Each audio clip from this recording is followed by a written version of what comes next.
ഓം ഗും ഗുരുഭ്യോ നമഃ. ഏവർക്കും പ്രണാമം. നമുക്ക് ശ്രീ വാൽമീകി രാമായണത്തിലേക്ക് തന്നെ മടങ്ങാം. തേജസ്വിയായ ദശരഥ രാജാവ് സുമന്ത്ര മഹാമന്ത്രിയോട് ഓമന മകൻ രാമനെ അതിവേഗം കൊണ്ടുവരൂ.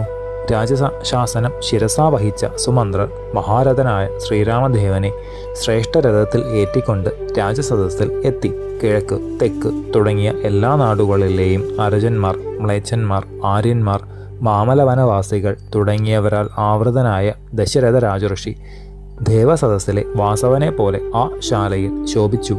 ഗന്ധർവരാജ സദൃശൻ, പൗരുഷത്താൽ ഭാരതത്തിലെല്ലാം പ്രഖ്യാതി പരത്തിയവൻ, നീണ്ടുരുണ്ട് മുട്ടോളമെത്തിയ കൈകളോടുകൂടിയവൻ, മധയാന തുല്യമായി നടക്കുന്ന മഹാസത്വൻ, പൂർണ്ണചന്ദ്ര സുന്ദരവദനൻ, ദർശനത്തിൽ തന്നെ ഏതൊരു ജീവിക്കും പ്രിയമേകുന്നവൻ, രൂപൗദാര്യ ഗുണങ്ങളാൽ മനുഷ്യരുടെ കണ്ണും കരളും കവരുന്നവൻ, ചൂടേറ്റു ആടുന്നവർക്ക് കാർമേഘം പോലെ ആനന്ദപ്രദൻ, രഘുവംശനന്ദനായ ശ്രീരാമചന്ദ്രൻ തേരിലേറി വരുന്നത് കണ്ണുകൾ ഇമവെട്ടാതെ എത്ര നോക്കിയിട്ടും പുണ്യനിധിയായ ആ പിതാവിന് മതിവന്നില്ല. സുമന്ത്രർ കുമാരനെ രഥത്തിൽ നിന്ന് ഇറക്കി കൈലാസഗിരി പോലുള്ള കൊട്ടാരത്തിൽ ഇരുന്നരുളുന്ന മഹാരാജ സമീപത്തിലേക്ക് സൂതനും കൂടിയായ സുമന്ത്രരെ അനുഗമിച്ച് ഇക്ഷ്വാകു കുലതിലകൻ കൈകൂപ്പി അണഞ്ഞു. പേരുച്ചരിച്ച് അഭിവാദ്യം ചെയ്ത് പാദങ്ങളിൽ സാഷ്ടാംഗം പ്രണമിച്ച ഓമന മകന്റെ കൂപ്പുകൈകളിൽ പിടിച്ച് എഴുന്നേൽപ്പിച്ച മഹാരാജാവ് മാറോടണച്ചു. പാർശ്വത്തിൽ ദിവ്യവും ഉത്തമ രത്നാലംകൃതവുമായ അഗ്രാസനത്തിൽ പുത്രനെ ഇരുത്തി. ബാലഭാസ്കരൻ മേരുമലയിൽ എന്ന പോലെ ആ സിംഹാസനത്തിൽ രഘുവരനന്ദനൻ പ്രകാശം പൊഴിച്ചുകൊണ്ട് ഇരുന്നു. നക്ഷത്രാലംകൃതമായ ശരത്കാല ആകാശത്തിലെ വാർത്തിങ്കളെ പോലെ ആ സദസ്സിനെ കൗസല്യാനന്ദനൻ പ്രശോഭിപ്പിച്ചു. അലംകൃതനായ തൻ്റെ കൗമാരകാലത്തെ കണ്ണാടിയിൽ പ്രതിഫലിച്ചു കാണുന്നത് പോലെ പൊന്നുമകനെ തൃക്കൺ പാർത്ത് ദശരഥ മഹാരാജാവ് ഏറ്റവും സന്തുഷ്ടനായി. പിതാക്കന്മാരിൽ ശ്രേഷ്ഠതരനായ നരവരേന്ദ്രൻ കശ്യപ പ്രജാപതി ദേവേന്ദ്രനോടെന്ന പോലെ രാമഭദ്രനോട് മധുരമായി ഇപ്രകാരം പറഞ്ഞു: എൻ്റെ പത്നിമാരിൽ ജ്യേഷ്ഠത്തിയും സർവസദ്ഗുണങ്ങളോടു ചേർന്ന വളുമായ കൗസല്യാദേവിയിൽ സീമന്തനന്ദനായി ജനിച്ച രാമ, ശ്രേഷ്ഠ ഗുണങ്ങളെ കൊണ്ട് നാട്ടുകാർക്കെല്ലാം ആനന്ദമേകുന്ന ഉണ്ണി, പൂയം നാളിൽ നീ യുവരാജാവായി വാഴണം. ജന്മന വിനയാന്യുതനും അതേസമയം പുരുഷോത്തമനുമായ എൻ്റെ മകനോട് വീണ്ടും ഞാൻ ഇഷ്ടകാര്യങ്ങൾ പറയുന്നു. വിനയാന്യുതനായ നീ ദിനവും വിജിതേന്ദ്രനായി വാഴണം. കാമക്രോധാദികളിൽ നിന്ന് ഉണ്ടാകുന്ന വ്യസനങ്ങളെ നിശേഷം പരിത്യജിക്കണം. പ്രത്യക്ഷമായും പരോക്ഷമായും അമാത്യന്മാരെയും പ്രജകളെയും പ്രസാദിപ്പിക്കണം.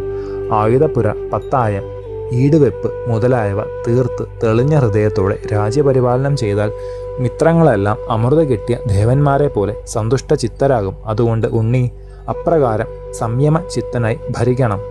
ആ സദസ്സിൽ സന്നിഹിതരായിരുന്ന ശ്രീരാമചന്ദ്രൻ്റെ സത് സുഹൃത്തുക്കൾ ചക്രവർത്തിയുടെ വാക്കുകൾ കേട്ട് വെമ്പിപ്പാഞ്ഞു ചെന്ന് കൗസല്യാദേവിയെ ആ സന്തോഷവർത്തമാനം അറിയിച്ചു.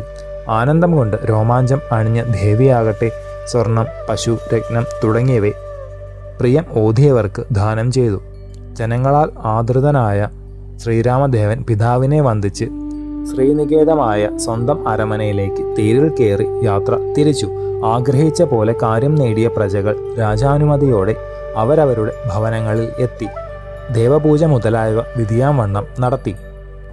പ്രജകളെല്ലാം പിരിഞ്ഞ് മന്ത്രിമാർ മാത്രമായപ്പോൾ കാര്യാലോചന ചെയ്ത് തീർപ്പ് കൽപ്പിച്ച് ശ്രീ ദശരഥ മഹാരാജാവ് പറഞ്ഞു: പൂയം നക്ഷത്രം നാളെ തുടങ്ങും. ചെന്താമരക്ഷനായ രാമന്, എൻ്റെ വാത്സല്യപുത്രന് യുവരാജ എന്ന പ്രഭു സ്ഥാനാഭിഷേകം നാളെ തന്നെ നടത്തണം.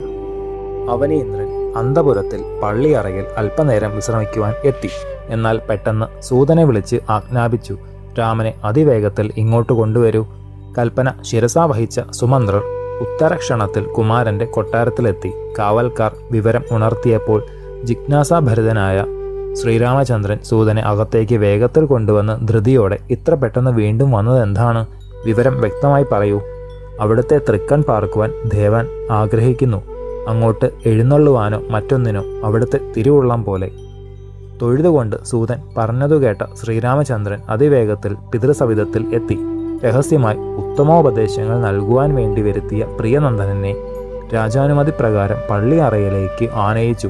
ദൂരത്തു നിന്ന് പിതാവിനെ കണ്ട ഉടനെ കൈകൂപ്പിക്കൊണ്ട് അടുത്തു ചെന്ന് നമസ്കരിച്ച ഓമന മകനെ എഴുന്നേൽപ്പിച്ച് സമീപത്തിൽ ശ്രേഷ്ഠ സിംഹാസനത്തിൽ ഇരുത്തി നൃപേന്ദ്രൻ മന്ദസ്മിതത്തോടെ, രാമ, ഞാൻ വയസ്സനായി. ഈ ദീർഘായുസിനിടയിൽ എല്ലാ സുഖങ്ങളും പൂർണ്ണമായി ഞാൻ അനുഭവിച്ചു.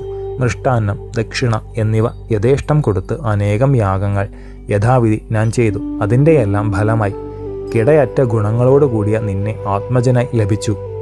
ധാരാളം ദാനങ്ങൾ സൽപാത്രങ്ങളിൽ അർപ്പിച്ചു. ഒരു ക്ഷത്രിയന് വേണ്ട എല്ലാ വിദ്യാഭ്യാസവും നിനക്ക് തന്നു.